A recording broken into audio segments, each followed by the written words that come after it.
अस्सलाम वालेकुम नाजरीन, प्रोग्राम ग्राउंड जीरो के साथ मैं हूं शिफा यूसुफ से ही। मुल्क में बढ़ती दहशतगर्दी के तनाजुर में एक कौमी पॉलिसी बनाने के लिए सियासी इत्तेफाक राय पैदा करने की कोशिश में हुकूमत ने कल 18 मार्च को पार्लिमानी कमेटी बराए कौमी सलामती का एक अहम तरीन इजलास तलब कर लिया है, जिसमें तमाम सियासी जमातों के नामजद अरकान जो हैं वो उनको शिरकत करने की दावत दी गई है। इस इन कैमरा इजलास में अस्करी क़यादत की जानिब से सियासी क़यादत को मुल्क में बढ़ते दहशतगर्दी वाक़यात के हवाले से एक तफसीली ब्रीफिंग दी जाएगी और इसके साथ साथ दहशतगर्दी से निमटने के लिए एक कौमी पॉलिसी के मुमकिना पहलुओं पर भी गौर किया जाएगा, ताकि तमाम स्टेक होल्डर्स की मुशावरत के बाद एक मरबूत और जामे पॉलिसी तश्कील दी जा सके। ये अहम तरीन इजलास एक ऐसे वक्त में मुनक़िद होने जा रहा है कि जब एक जानिब अपोजिशन अलाइंस ईद के बाद हुकूमत मुखालिफ तहरीक चलाने के लिए पर तोल रही है, तो दूसरी जानिब हुकूमती जमात नून लीग और उसके अहम तरीन इत्तेहादी पाकिस्तान पीपल्स पार्टी पंजाब में पावर शेयरिंग फार्मूले पर अमल दरामद के हवाले से मुज़ाकरात शुरू कर चुके हैं। पीपल्स पार्टी बार बार पावर शेयरिंग फार्मूले पर अमल दरामद ना होने का शिकवा कर रही है और दरियाए सिंध से नहरें निकालने के इशू पर सदर आसिफ अली जरदारी साहब के अदम इत्तेफाक के बाद वज़ीर आज़म शहबाज शरीफ ने पीपल्स पार्टी के तहफ़्फ़ुज़ात दूर करने के लिए पहले एक खुसूसी इजलास वज़ीर आज़म हाउस में मुनक़्क़िद करवाया और फिर उसके बाद गुज़िश्ता वीकेंड पर नून लीग और पीपल्स पार्टी की क़यादत के दरमियान गवर्नर हाउस लाहौर में एक तफसीली मुलाकात हुई है, जिसमें मीडिया ज़राए के मुताबिक नून लीग ने पंजाब में पावर शेयरिंग के बदले पीपल्स पार्टी से सिंध में हिस्सादारी मांग ली है, जबकि पीपल्स पार्टी ने पंजाब में लीगी अरकान के बराबर तरक्याती फंड्स देने का मुतालबा दोहराया है। मीडिया ज़राए का मजीद दावा यह था कि पीपल्स पार्टी की ने मुख्तलिफ महकमों की चेयरमैनशिप ना मिलने और अफसरान की तैनाती का वादा पूरा ना होने का शिकवा भी किया है और इसके साथ साथ पीपल्स पार्टी ने पंजाब में नए लोकल एक्ट पर बिल पर भी तहफ़्फ़ुज़ात का इजहार किया है, जबकि नून लीगी रहनुमाओं ने शिकवा किया है कि पीपल्स पार्टी तनकीद भी करती है और फंड्स भी बराबर के मांगती है। अब मामलात को इस हवाले से मजीद स्ट्रीमलाइन करने के लिए जमातों के रहनुमाओं पर मुश्तमिल एक सब कमेटी तश्कील दे दी गई है, जो कि हर हफ्ते पावर शेयरिंग पर पेशरफ्त का जायज़ा लेगी। पावर शेयरिंग फ्रंट पर मामलात अब क्या रुख इख्तियार करने जा रहे हैं और दो बड़ी जमातों के दरमियान क्या फासला अब सिमटने जा रहा है, और इस हवाले से गुफ्तगू करने के लिए हमारे साथ मौजूद हैं पाकिस्तान पीपल्स पार्टी के रहनुमा हैं, रुकन कौमी असेंबली हैं सैयद अली मूसा गिलानी साहब। अस्सलाम वालेकुम गिलानी साहब, thank you for joining us.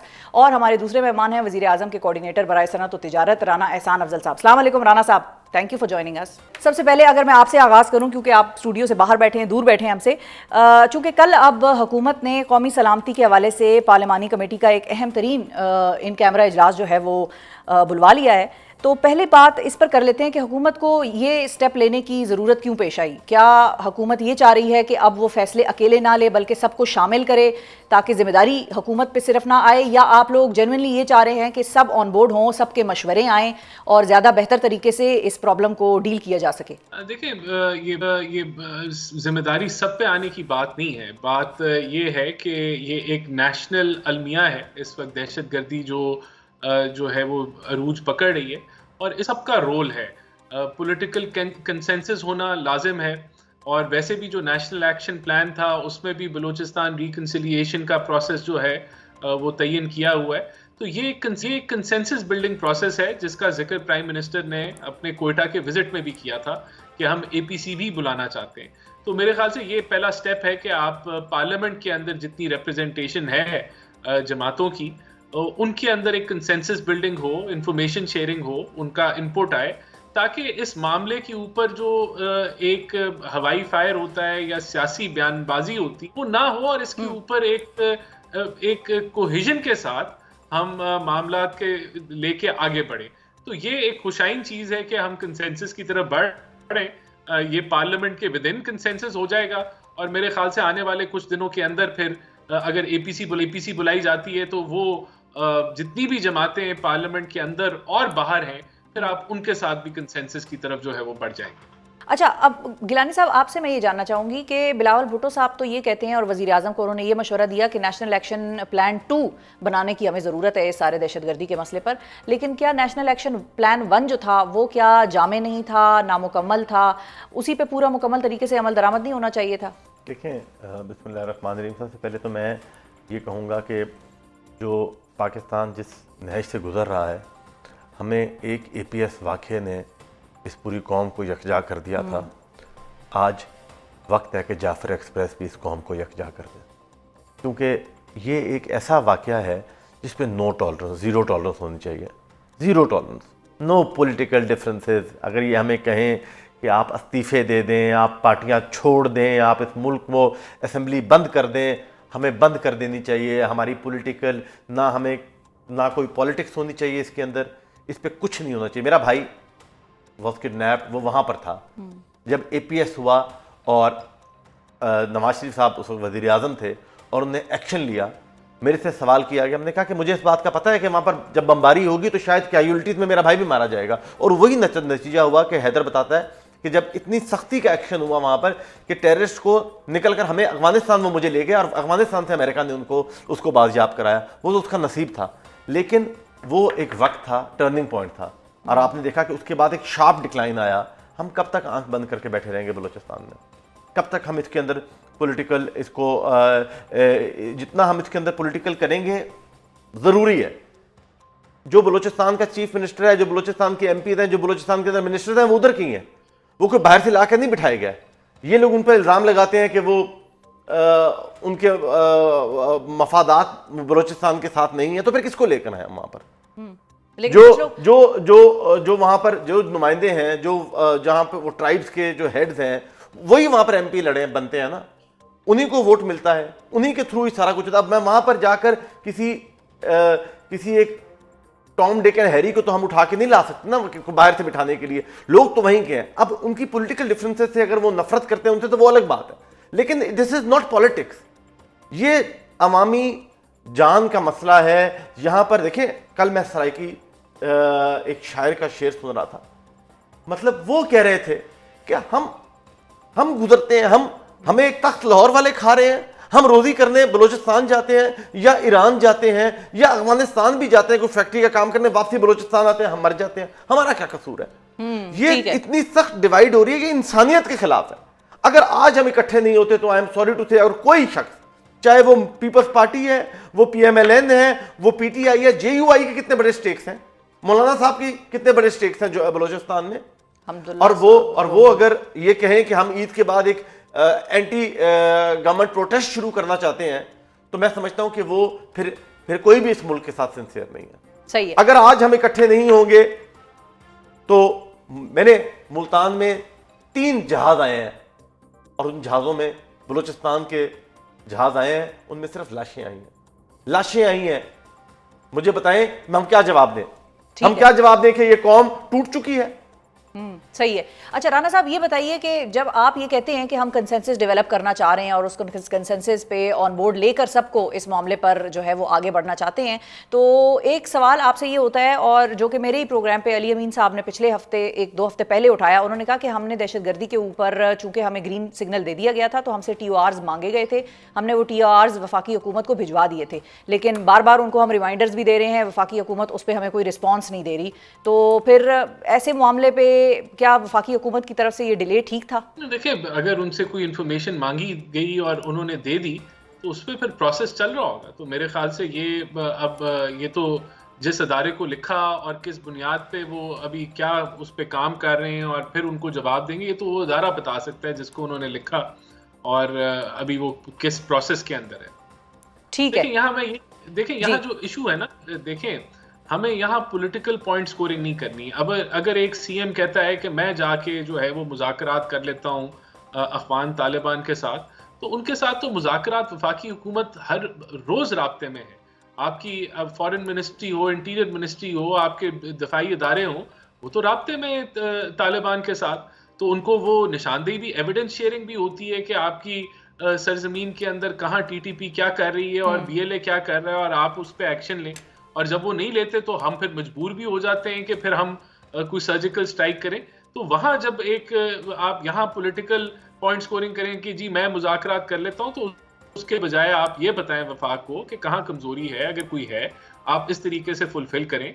तो ये अगर इस तरीके से आप मिलके काम करें वो बेहतर है, बजाय वो तो कह रहे हैं वो कहते हैं कि हमने जिरगे के लिए या जो भी जिस भी तरीके से वफाकी हुकूमत करना चाहती है हम उस पर ऑन बोर्ड आ जाएंगे, और हमने बल्कि उल्टा वफाकी हुकूमत से भी नाम मांगे हैं कि अगर आप चाहते हैं कि हम उसको ले जाएं, जो कि वो कह रहे थे कि आर्मी चीफ के साथ जब मीटिंग हुई थी तो उसमें उनको ग्रीन सिग्नल मिला था, वहां पर वफाकी हुकूमत भी मौजूद थी कि आप TORs बनाएं और लीड करें इस इनिशिएटिव को। तो उन्होंने कहा कि हमने वफाकी हुकूमत को फिर TORs भी भेजे और उनसे ये भी कहा कि अपने नाम भी दे दें अपने बंदों के जो आप भिजवाना चाहते हैं, तो हम डेलीगेशन को ले जाएं।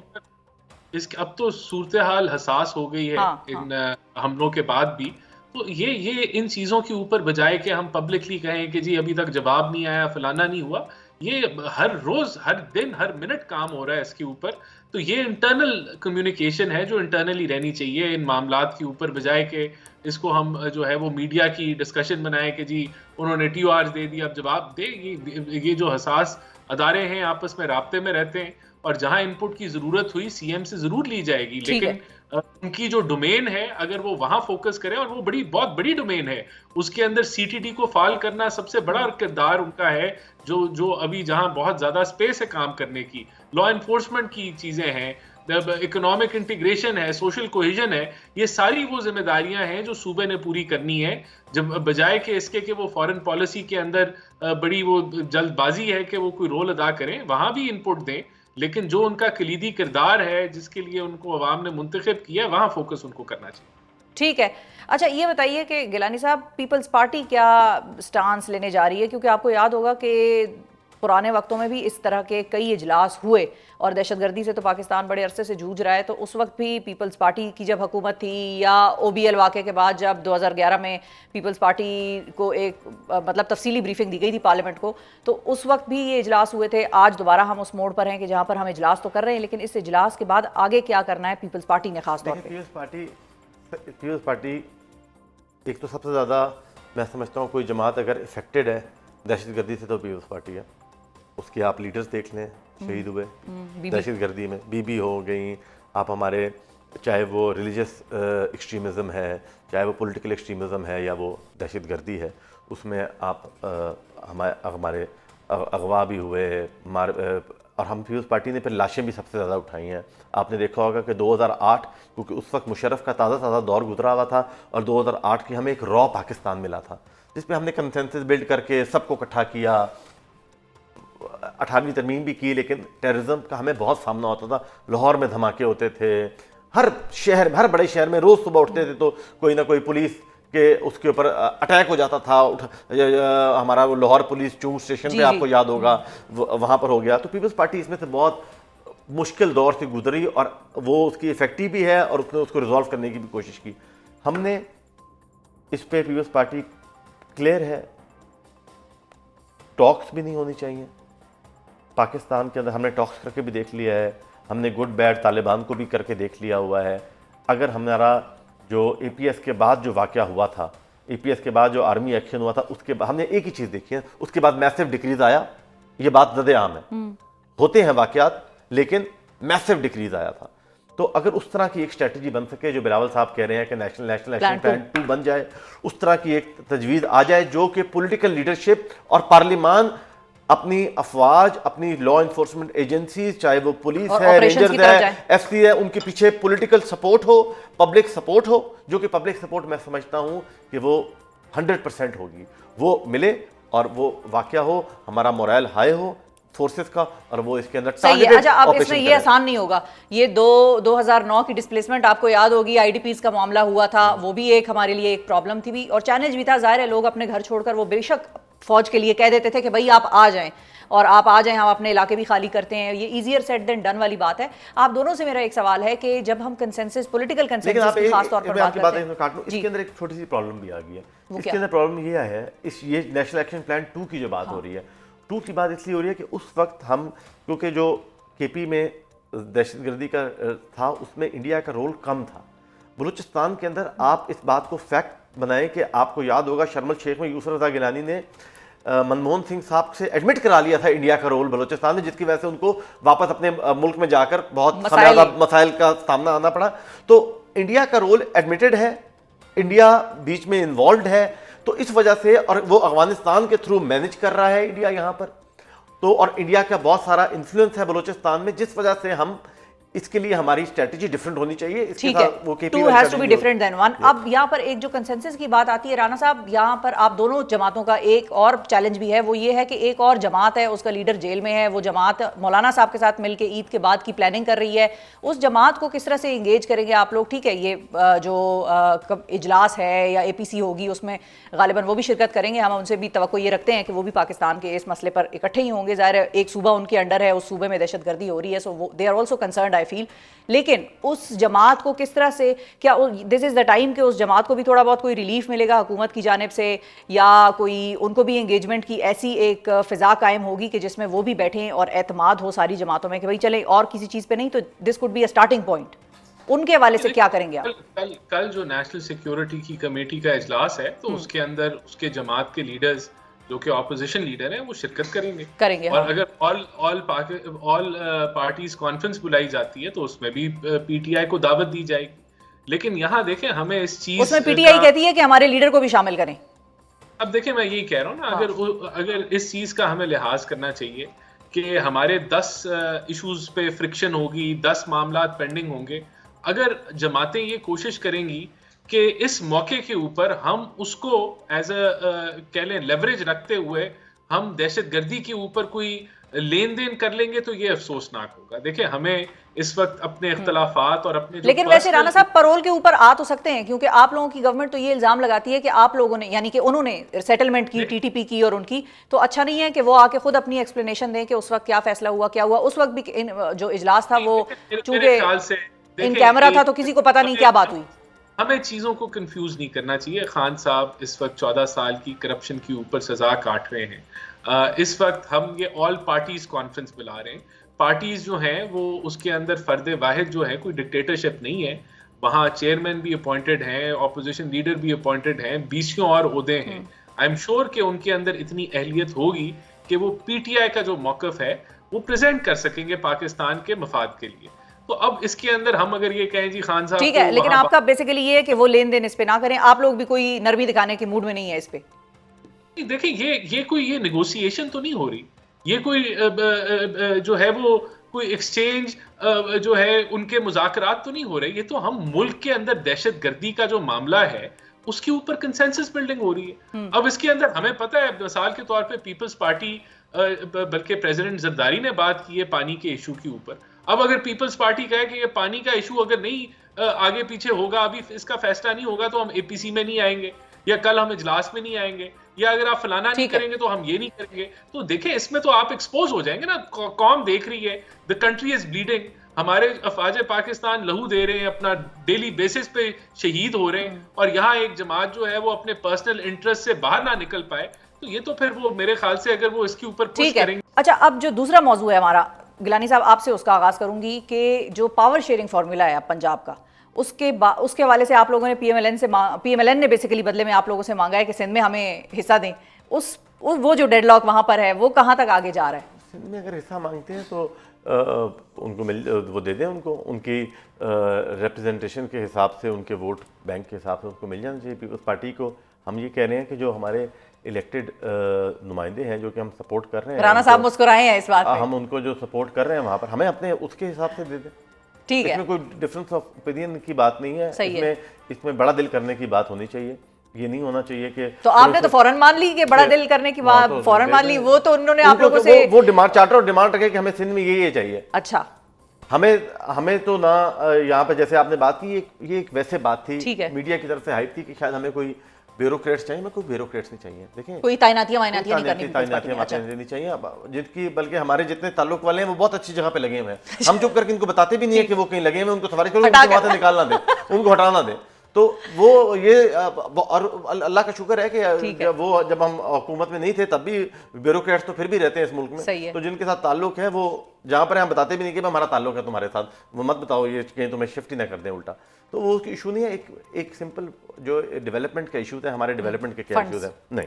अब ये फंड की मैं आपको बात बताऊँ, फंड मिल रहे हैं हमें, फंड का कोई इशू नहीं है। मैं तो वैसे भी जेन्युइनली फंड के खिलाफ हूँ कि हमारे पास यहाँ पर हम रोना धोना पिट रहे होते हैं, लेकिन एक जो पीएसडीपी है, जो मेजर डेवलपमेंट फंड है, अगर मेरे डिस्ट्रिक्ट के अंदर कोई काम मैं बता दूं कि भाई एक हॉस्पिटल है, एक मेजर इशू है, ठीक है, उसके अंदर आप हमें शामिल करें, हमारी राय डालें, और वो एक मेगा प्रोजेक्ट्स वगैरह में आप हमें शामिल करें। हमें जैसे कैडेट कॉलेज की बात हम कर रहे हैं, अंडरपास हमें एक चाहिए, हम इस तरह की नुमाइंदा उसके अंदर बात करें। बाकी जो फंड है 20-25 करोड़ रुपए से कुछ भी नहीं होना, जो 25-30, 35 करोड़ रुपए दे रहे हैं उससे कोई राजी नहीं होता। सही है, ये इनको भी पता है, आसान साहब को 35 करोड़ में आज क्या होना है, टोटल करोड़ रुपए में 1000-2000 फुट टफ टाइल ही आती है, बस वो कितनी पूरी होगी, वो नहीं होता, ये वो उससे कुछ फर्क नहीं पड़ता। ठीक है। तो राणा साहब, आपने सुना है गिलानी साहब को, गिलानी साहब और पीपल्स पार्टी ने तो बड़ा दिल करके फौरन उन्होंने कह दिया, बगैर सोचे, he didn't even take a minute, उन्होंने कहा कि भाई अगर ये मांगते हैं हमसे, उस कमेटी में भी हाँ बिल्कुल, अगर ये मांगते हैं हमसे सिंध में पावर शेयरिंग तो हम दे देंगे इनकी नुमाइंदगी के हिसाब से। आप लोगों की तरफ से ये मामला इतना लटक क्यों गया? क्योंकि गवर्नर पंजाब का भी हमने सुना, वो भी ये कहते हैं कि 1 साल हो गया है और हनीमून पीरियड ओवर हो गया है। उस दिन शैला साहिबा आई हुई थी, शैला साहिबा ने तो खैर पानी के इशू पे बात की, लेकिन उन्होंने कहा कि भाई ये बहुत ज्यादा प्रोलॉन्ग हो गई ये चीज। ये देखिए, ये जो असल तो चीज़ है कि क्या ये जो पार्टनरशिप है उसमें सारे फरीक कोशिश कर रहे हैं कि जो इश्यूज हैं वो रिजॉल्व हों। तो वो जो कमेटी जो है वो उसकी तस्दीक कर रही है कि बिल्कुल गवर्नमेंट की तरफ से भी और पंजाब का भी जो हमारा चैप्टर है उसकी तरफ से भी एक ऑनेस्ट एफर्ट हो रहा है कि हम अपने मामलात रिजॉल्व करें। और ये जितने भी मामलात हैं, डेवलपमेंट के हैं, पोस्टिंग ट्रांसफर्स के हैं, पावर शेयरिंग के हैं, अब उस कमेटी और उस सब कमेटी का जो है वो मैंडेट ही यही है। तो मैं समझता हूं कि ये हम लोग अपने ये जो मामलात हैं इनको हम रिजॉल्व करेंगे, लेकिन जो बिगर एजेंडा है, जो कि मुल्की एजेंडा है, उसके ऊपर हम एक दूसरे से ताउन भी कर रहे हैं। और ये जो पानी का इशू है इसके ऊपर भी हम राब्ते में एक दूसरे से, और जल्द इसके ऊपर भी रेजोल्यूशन हो जाएगी, क्योंकि उसका भी अंडरलाइंग फैक्टर यही है कि हम भी ये समझते हैं कि इस कैनाल जो बनाए जा रहे हैं उससे जो वाटर शेयरिंग फार्मूला है उसमें कोई तब्दीली नहीं आनी चाहिए, और किसी भी सूबे का जो है 1 लीटर पानी भी जो है वो हक नहीं मारा जाना चाहिए। तो जब ये इस बुनियादी प्रिंसिपल के साथ हम खड़े तो क्यों नहीं होगी रेजोल्यूशन? तो ये कमेटी बन गई है, मैं नहीं समझता कि कोई ऐसा मामला है जो हम मिलकर रिजॉल्व नहीं कर सकते। लेकिन दूसरी नहीं, जो पूछ रही थी मैं राणा साहब, वो तो आपकी बात ठीक है, कमेटी बन गई, मीटिंग्स हो गई, सब बड़ा खुशाइंद तरीके से चल रहा है। जितने खुले दिल से इन्होंने इस प्रोग्राम पे कहा कि भाई आप आ जाएं, ले लें हमसे, उतने खुले दिल से पीएमएलएन नहीं लग रही कि इनको देना चाह रही हो पंजाब में। ये मेरा सवाल है। मैं बताता हूँ ना, अब वो जो पोस्टिंग ट्रांसफर के इश्यूज हैं वो तो हमारे एमपीएस के भी नहीं हो रही है। मैडम ने बिल्कुल पॉलिटिकल इंटरफेरेंस रोकी हुई है, और डेवलपमेंट फंड्स जो हैं वो वैसे ही बड़े वो अच्छे तरीके से डिस्ट्रीब्यूट हो रहे हैं। तो ये सारी चीजें देखें, इसके अंदर हम बिल्कुल we want to resolve issues. तो ये जो कमेटी बैठी है उसके पास मैंडेट है, वो करेगी। अगर मैं यहाँ कह दूं तो उससे होगा तो कुछ नहीं ना, असल तो काम कमेटी नहीं करना है, बिल्कुल ठीक है जी। बहुत शुक्रिया अदा करेंगे राना एहसान अफजल साहब। नाजरीन, हमारे साथ मौजूद थे पाकिस्तान मुस्लिम लीग नवाज के रहनुमा, और अली मूसा गिलानी साहब, थैंक यू, आपका भी बहुत शुक्रिया। पाकिस्तान पीपल्स पार्टी के रुकने कौमी असेंबली हमारे साथ मौजूद थे। यहाँ पर मुझे नाजरीन शामिल करना है एक छोटा सा वक्फा, वक्फे के बाद वापस आएंगे तो कुछ बात करेंगे दहशतगर्दी के हवाले से। पाकिस्तान में इस वक्त सिचुएशन है क्या ऑन ग्राउंड, आपको आइज ऑन ग्राउंड या हॉर्सेज माउथ हम कह लें, उधर से आपको सुनवाएंगे कि हमारे रिपोर्टर्स, हमारे नुमाइंदे जो कवर कर रहे हैं इस चीज़ को, वो क्या कहते हैं। प्रोग्राम के पहले हिस्से में हमने मुल्क में बढ़ती दहशतगर्दी के तनाजुर में कल होने वाले पार्लिमानी कमेटी बराए कौमी सलामती इजलास के हवाले से बात की, और इस हिस्से में हम उसी दहशतगर्दी से मुतासर होने वाले 2 सूबों यानी खैबर पख्तूनख्वा और बलोचिस्तान की सूरत हाल पर एक तफसीली नज़र दौड़ाएंगे। बोलान में जाफर एक्सप्रेस वाक़े के बाद बलोचिस्तान एक बार फिर दहशतगर्दी से लरज़ उठा है, और गुज़िश्ता रोज़ नोशकी में मरकजी शाहराह पर सिक्योरिटी फोर्सेज के काफिले पर होने वाले खुदकुश हमले के नतीजे में 3 सिक्योरिटी एहलकारों समेत 5 अफराद जाँ बहक हुए हैं, और जबकि आज भी खुजदार में एक दस्ती बम हमले की इतला आई है। दूसरी जानिब खैबर पख्तूनख्वा की अगर बात करें तो गुज़िश्ता 24 से 48 घंटों के दौरान पेशावर, करक, टांग, बनू और डेरा इस्माइल खान समेत सूबे के मुख्तलिफ इलाकों में दहशतगर्दों ने दर्जन से ज़्यादा वाक़यात में पुलिस, मजहबी और सियासी रहनुमाओं को निशाना बनाया है, जिसके नतीजे में मुफ्ती मुनीर शाकिर एक बम धमाके में जाँ बहक हुए हैं, जबकि मोमन से ताल्लुक़ रखने वाले मेंबर कौमी असेंबली पर फायरिंग का वाक़या पेश आया। इन सब वाक़यात में पुलिस के 4 से ज़ायद एहलकार शहीद हुए। आईजी खैबर पख्तूनख्वा जुल्फ़िकार हमीद के मुताबिक पुलिस इस वक्त सूबे में उलमा कराम, ताजर बिरादरी और ज़िंदगी के दीगर शोबों से ताल्लुक़ रखने वाले तमाम अफराद की सिक्योरिटी को यकीनी बनाने में मसरूफ़ है, और दहशतगर्दी में मुलव्वस अनासर की गिरफ्तारी की कोशिशें जारी रखे हुए है। खैबर पख्तूनख्वा और बलूचिस्तान में इस वक्त बढ़ती दहशत नाजुर में सिक्योरिटी के हवाले से क्या सूरत हाल दरपेश है, और आने वाले दिनों में सिक्योरिटी चैलेंज इन दोनों सूबों में मजीद कितना बड़ा हो सकता है, इस हवाले से गुफ्तगू करने के लिए हमारे साथ मौजूद हैं खुरासान डायरीज़ के डायरेक्टर और सीनियर सहाफ़ी इफ्तिखार फिरदौस साहब, और हमारे दूसरे मेहमान हैं कोयटा में जियो न्यूज़ से वाबस्ता सीनियर सहाफ़ी सलमान अशरफ साहब। अस्सलाम वालेकुम जी, आप दोनों का बहुत शुक्रिया, आप दोनों ने वक्त निकाला। सबसे पहले तो अगर हम बात का आगाज़ इफ्तिखार आपसे कर सकें कि गुज़िश्ता 48 घंटों में दहशतगर्दी का एक ट्रेंड नज़र आया है खैबर पख्तूनख्वा में, ऑन एंड ऑफ चल तो रही थी, लेकिन ये जो इस मरतबा हमने देखा है ये किसी ख़ास चीज़ की तरफ इशारा कर रही है। आपको क्या समझ आई है ये मजहबी और सियासी शख्सियात को निशाना बनाना, ये ट्रेंड हमें क्या बता रहा है सूबे में दहशतगर्दी के हवाले से? एक जामे ट्रेंड नज़र आ रहा है, जिसकी शुरुआत काफ़ी पहले हो चुकी थी, लेकिन महीने में हम पर्टिकुलरली देख रहे हैं कि इसमें एक तेज़ी आई। उलमाए कराम को टारगेट करना, सेक्टेरियन वायलेंस को के जो है मार्कर्स को उजागर करना, वो इस बात की निशानदेही है कि जो भी ग्रुप्स इन सारी कार्रवाइयों में मुलविस हैं, वो टेक्निकली तो यहाँ पर इंतशार जो है वो चाहते हैं, क्योंकि इंतशार की वजह से ही ऐसे डिसीजंस जो है वो हुकूमत जो है वो लेगी जिसको पॉलिटिकल जो लाइंस हैं उसके ऊपर शायद एक्सेप्टेबिलिटी ना हो, इसलिए उसके लिए सबसे पहला रास्ता ये था कि कोई भी मेजर स्टेप हुकूमत इन सब ग्रुपों के खिलाफ अगर करे तो पॉलिटिकल यूनिटी हो, जिसकी वजह से कल जो है वो पार्लिमानी इजलास भी बुलाया गया है, जिसके अंदर खुल के जो है वो बात होगी। लेकिन शिफा, जब हम देखते हैं इन सारे ट्रेंड्स को खैबर पख्तूनख्वा के हवाले से और बलूचिस्तान के हवाले से इन पर्टिकुलर, हम नजर आता है कि इसमें एक क्लियर कट कोऑर्डिनेशन नजर आती है। एक अटैक खैबर पख्तूनख्वा में होता है और फिर उससे बड़ा अटैक जो है वो बलूचिस्तान में होता है। जिस दिन बलूचिस्तान के अंदर होता है उस दिन खैबर पख्तूनख्वा ठीक है, वेरी इंपॉर्टेंट। यानी कि आप ये कह रहे हैं कि जो दोनों सूबों में दहशतगर्दी होती है, जाहिर है प्लेयर्स डिफरेंट हैं, खैबर पख्तूनख्वा में और बलूचिस्तान में जो की प्लेयर्स हैं इस वक्त जो कि फ्रंट सामने आते हैं वो डिफरेंट है, BLA है, यहाँ पर दूसरे हैं, तो यानी कि इन दोनों में आपस में कोऑर्डिनेशन है, यानी कि दोनों का महाज एक ही है, ऑब्जेक्टिव। जी बिल्कुल, जी बिल्कुल। मैं यही बात जो है वो कहना चाह रहा था कि ये कोऑर्डिनेशन जो है वो नज़र आती है और इंस्टेबिलिटी का महवर ऑब्वियसली बार-बार हुकाम की तरफ से बात की जाती है कि अफ़गानिस्तान की तरफ जो है वो इशारा किया जाता है। लेकिन इसके अलावा भी जो आलमी खित्ते की जो अमन और सूरत-ए-हाल जो सिचुएशन बनती हुई जा रही है, लगता है ऐसा ही है कि आने वाले चंद दिनों के अंदर पाकिस्तान को कुछ ऐसे स्टेप्स लेने पड़ेंगे जो शायद अभी वो लेते हुए कतरा रहा था। ठीक है। अच्छा अशरफ साहब, सलमान अशरफ साहब, आपसे अब मैं जानना चाहूँगी कि जाफ़र एक्सप्रेस वाक़े के ज़ाहिर है आपने उसको कवर किया, आपने बड़े स्टेक होल्डर से वहाँ पर बात भी की होगी, गहरी नज़र है आपकी इस पर। इन वाक़यात के बाद बलूचिस्तान में सिक्योरिटी की सूरत हाल आपके नज़दीक कितनी ख़राब हो चुकी है और खैबर पख्तूनख्वा के मुकाबले में क्या बलूचिस्तान में सिक्योरिटी फोर्सेज दहशतगर्दों का असल निशाना है? जी शिफा, बहुत शुक्रिया आपका। इस वक्त सूरत हाल ये है कि बलूचिस्तान में अगर देखा जाए तो आपने सिर्फ जाफर एक्सप्रेस और नोश्ती का जिक्र किया। ओवरऑल सिचुएशन में देखें तो बलूचिस्तान के 15 डिस्ट्रिक्ट जो हैं इस सेक्टर हैं जिसकी सूरत हाल को देखने की जरूरत है। और अगर हम आदाद शुमार देखें तो इन 15 डिस्ट्रिक्ट को मुख्तलिफ वक्तों में निशाना बनाया गया दहशतगर्दों की जानिब से। जो हमलावर यहाँ पर अपना निशाना बनाते हैं उनके टारगेट तमाम सिलेक्टेड हैं और वो बड़ा, अगर उसे मैं ग्लोरीफाई नहीं कर रहा लेकिन उनकी जानिब से उनकी जो हिकमत अमली जान कर रहा हूँ कि उनकी हिकमत अमली 100% कामयाब रहती है। ट्रेन को हिट करना चाहें, चाहे सिक्योरिटी फोर्सेस को हिट करना चाहें, चाहे पुलिस, लेडीज या कौमी शाहराहों पर किसी भी बस को रोककर किसी भी किस्म की शनाख्त के लिए। जो सूरत हाल ये है कि सिक्योरिटी के हवाले से सूरत हाल सूबे में कहीं पर भी बेहतर नहीं है।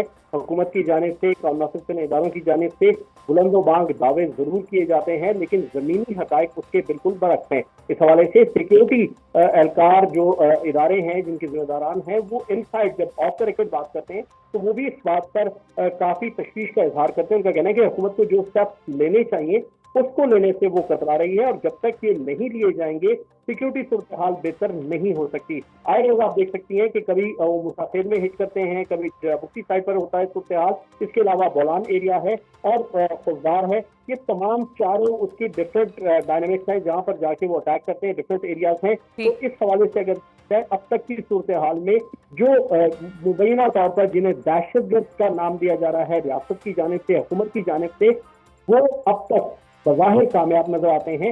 हुकूमत की जानिब से भी या सिक्योरिटी फोर्सेस की जानिब से भी उनके खिलाफ कार्रवाइयां जरूर नजर आ रही हैं लेकिन उतनी मौसर नहीं है क्योंकि हर वाक़े के बाद within a given framework time वो दोबारा अटैक करते हैं। तो इस हवाले से सवाल उठते हैं हुकूमती कारकर्दगी पर भी और सिक्योरिटी फोर्सेस की जो कारकर्दगी है उससे भी क्वेश्चन मार्क किया जाता है। ठीक है, ठीक है। अच्छा इफ्तिखार, ये बताइए कि गुज़िश्ता रोज़ वज़ीर आला खैबर पख्तूनख्वा ने सूबे में मौजूद अफगान शहरियों को ज़बरदस्ती बेदखल ना करने और उनको शहरियत देने की बात की है। अब एक ऐसे वक्त में कि जब पाकिस्तान दहशतगर्दी की सारी प्लानिंग अफगानिस्तान में होने का इल्ज़ाम लगा रहा है, तो क्या अफगान शहरियों के हवाले से पाकिस्तान अपनी अफगान पॉलिसी में कोई तब्दीली कर सकता है या कोई नरमी कर सकता है या ये हतमी फैसले होंगे जो अब हो रहे हैं? देखिए, जो फैसले हुए हैं फिलहाल तो ये हतमी ही लगते हैं क्योंकि उसके अंदर जो सिचुएशन है और जो बताया जा रहा है, जो होमवर्क इसके बारे में किया गया है, अगर खुल के जो है वो बात करें तो उसमें शवायद ऐसे हैं कि अफगान शहरी जो है वो मुलविस पाए जा रहे हैं और वो सिर्फ दहशतगर्दी की इशू से रिलेटेड नहीं है बल्कि बहुत सारे लोगों को जिनको पाकिस्तान के अंदर जो है वो वीज़े फराहम किए गए थे या रहने की जगह दी गई थी, वो इस शर्त पे दी गई थी कि जो मुमालिक हैं वो इनको वीजे देंगे और इनको सिटीजनशिप देंगे जिसका इनसे वादा किया गया था। अब आप आलमी तनाजुर को देख लें, अमेरिका ने वो सिस्टम जो है वो बंद कर दिया। वो ममालिक इनकारी हो गए। जी बिल्कुल, वो तकरीबन सारे ममालिक, तो वो बोझ जो है वो पाकिस्तान के ऊपर जो है वो पड़ रहा है और उसके इकोनॉमिक और सोशल मार्केट्स भी हैं जिसकी वजह से ये डिसीजन लिया गया। लेकिन इससे बढ़कर मेरी मेरी जो इंफॉर्मेशन है उसके ऊपर जो बात जो है वो मैं कर सकता हूँ जी। कि ये मसला बेसिकली अफ़गान हुकूमत से जो बातचीत के ऊपर और डिप्लोमेटिक लेवल पर जो ब्रेक डाउन हुआ है, टोटल कोलैप्स हम उसको कह दें, क्योंकि इस टाइम पर हमारी अफ़गान हुकूमत के साथ किसी किस्म की जो है वो बातचीत नहीं हो रही और ये सबसे बड़ा प्रॉब्लम जो उसके अंदर है वो टीटीपी का मसला है। तो पहले तो टीटीपी के ऊपर बात होती थी, लेकिन अब पाकिस्तानी स्टेट ने ये इल्ज़ाम भी आयद किया है कि उनके पास शवाहिद हैं कि जो जाफर एक्सप्रेस जैसे बड़े अटैक्स हैं बलूचिस्तान के अंदर, उसकी प्लानिंग भी अफ़गानिस्तान से जो हो रही है। तो जब तक कि ये काउंटर टेररिज्म की कोऑपरेशन के ऊपर बात जो है वो आगे नहीं बढ़ती और किसी किस्म की जो है वो रोकथाम के लिए अफ़गानिस्तान से गारंटीज़ नहीं मिलती, मेरे ख़्याल में उसकी जो पॉलिसी का नतीजा होगा वो अफ़गान जो अवाम है और उनकी हुकूमत है और उनके ट्रेड के जो कॉरिडोर जी। से गुजरते हैं, उनके ऊपर ये जो है वो बोझ डाला जाएगा। लेकिन इसके बरक्स जो वज़ीर आला साहब का बयान है, ये एक कंसिस्टेंट स्टांस उनका जो है रहा है। ऐसा नहीं है कि पहली बार उन्होंने कहा है कि ये नहीं होना चाहिए, डिस्पाइट द फैक्ट कि अच्छा इफ्तिखार, अगर आपको याद हो तो इमरान खान साहब ने भी, जो कि उनकी जमात के लीडर हैं, उन्होंने भी अपनी जो हुकूमत थी उसमें बंगालियों को, बांग्लादेशी जो हमारे बहन भाई हैं उनको और अफगान शहरी लोगों को जो कि यहाँ पर रहते हैं उनको शहरियत देने का और कुछ ID कार्ड्स वगैरह फराम करने की भी बात कुछ की थी। बाद में खैर उस पर पेशरफ्त कोई नहीं हो सकी, मेरा ख्याल है उस फैसले से उनको वापसी इख्तियार करनी पड़ गई, लेकिन स्टेटमेंट उनकी भी मौजूद थी इस पर। जी बिल्कुल, और जो तरीकाकार इख्तियार किया गया था, क्योंकि अफ़गानिस्तान के साथ आपका क्वांटम ऑफ बिज़नेस जो है वो बहुत बड़ा है और उस अफ़गानिस्तान के थ्रू ही आप सेंट्रल एशिया के साथ जो है वो बिज़नेस कर सकते हैं। ये इरादा किया गया था या ये इरादा ज़ाहिर किया गया था कि जो अफ़गान शहरी हैं, उनकी एक पर्टिकुलर अमाउंट ऑफ इन्वेस्टमेंट के तहत उनको गोल्डन वीज़ा दिया जाएगा, जिसके ज़रिए जो है 10 साल तक वो पाकिस्तान आ जा सकेंगे और ये बिज़नेस कम्युनिटी तक जो है वो लिमिटेड था। इसके अलावा जो अफ़गान शहरी यहाँ पे रहते हैं और जिनके जो है लाइक डॉक्यूमेंट्स मौजूद हैं, उन्होंने शादियाँ की हुई, उनकी प्रॉपर्टी है, तो उसका तख़मीना लगाकर उसके मुताबिक उनकी स्टेक्स के मुताबिक उनको वीज़ा दिया जाएगा। लेकिन जिस टाइम पर अभी इस टाइम हम बात कर रहे हैं, तो ये डिप्लोमेटिक रिलेशनशिप जो है इस टाइम पर सबसे नीचे है और अगर मैं आपको फ़िगर दे सकूँ, तो अफ़गानिस्तान के साथ जो हमारा बायलैटरल ट्रेड है, उसमें तकरीबन कोई 62% की कमी जो है वो पिछले साल आ चुकी, जो एक लंबा इंडिकेटर है इस बात का कि दोनों ममालिक के दरमियान रिलेशनशिप ठीक नहीं है। इसके बरक्स जो है वो सारी मार्केट जो है वो ईरान ने पकड़ी हुई है। आज भी तोरखम के अंदर जो है बिल्कुल, कम्युनिटीज जो है वो केपी गवर्नमेंट का तो जो कोट है वो महाना 1 अरब रुपए का है, जो तोरखम बॉर्डर की बंदिश से हो रहा है नुकसान।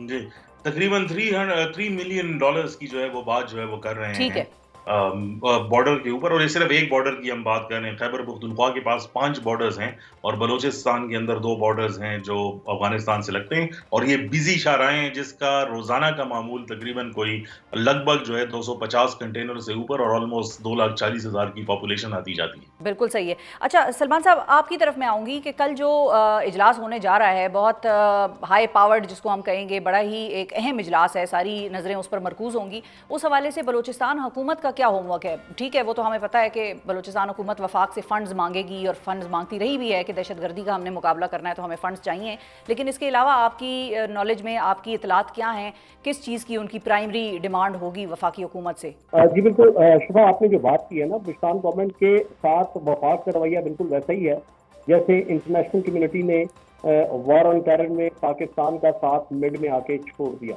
उसी तरह फेडरल गवर्नमेंट जो है वो के साथ भी उतना ताउन नहीं कर रही।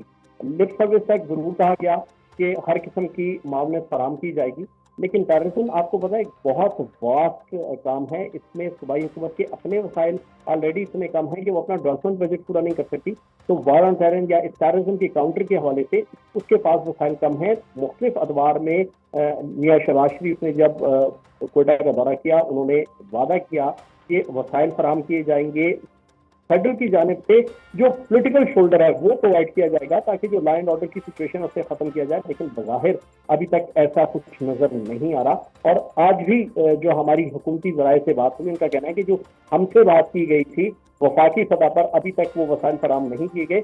उनका ये भी कहना था कि हम वसाइल से बढ़ के बात करने की तरफ जा रहे हैं कि फेडरल गवर्नमेंट हमें इसमें मुकम्मल सपोर्ट फराम करे ताकि जो एक अवाम के जानो माल का नुकसान हो रहा है से काउंटर किया जाए, सूबाई हुकूमत एक क्लियर पॉलिसी के तहत जो ये टेररिस्ट हैं इनके खिलाफ जाके कार्रवाइयां करे। इसके हवाले से बाज़ाब्ता तौर पे बहुत से मामला को देखना होगा, सिर्फ फंड्स की बात नहीं है, वसाइल की बात नहीं है, इसमें आपको ह्यूमन राइट्स ग्राउंड भी देखने होंगे, सियासी जमातों की विल को भी देखना पड़ेगा। इसके अलावा आजकल एक नया ट्रेंड है कि जितने हमारे इस सोसाइटी के एलिमेंट्स हैं वो सारे एक तो पेज पर आ जाते हैं किसी भी एरिया में इस तरह की कार्रवाई करने की वजह से। उसमें हम ये नहीं कहते कि सिक्योरिटी फोर्सेज बिल्कुल जस्टिफाई है, लेकिन कंडीशन ये है कि वहां पे बहुत से ऐसे मसाइल होंगे जिसके लिए यूनानिमसली सबको एक पॉइंट पर होकर पॉलिटिकल शोल्डर और सबको उसको लेकर चलना होगा, तभी ये मसला हल होगा। तो वसाइल के साथ साथ जो सेंट्रल गवर्नमेंट की जानिब से एक पॉलिटिकल शोल्डर फराहम करना है वो भी बहुत जरूरी है, जिसके लिए कल के इजलास में सूबाई हुकूमत अपना मौक़िफ़ रखेगी और कोशिश यही होगी कि फेडरल गवर्नमेंट उस पर एग्री करे। न सिर्फ फेडरल गवर्नमेंट, जिसमें हुकूमत के साथ साथ जो अपोजिशन की जमातें हैं जो इस तमाम वाक़यात की मरम्मत करती हैं, उन्हें भी एक पेज पर आना होगा और बाजार तौर पर बलूचिस्तान में टेररिज्म के खात्मे के लिए अपना किरदार अदा करना होगा। जी बिल्कुल सही है, बहुत शुक्रिया अदा करेंगे सलमान अशरफ साहब आपका, इफ्तिखार फिरदौस साहब आपका। नाज़रीन, हमारी गुफ्तगू सुनी, इफ्तिखार साहब ने, सलमान साहब ने बड़ा ही एक डिटेल्ड जायज़ा दिया, पेश किया हमारे प्रोग्राम में आप लोगों के लिए बलूचिस्तान और खैबर पख्तूनख्वा की जो दहशतगर्दी का मामला है उसके ऊपर।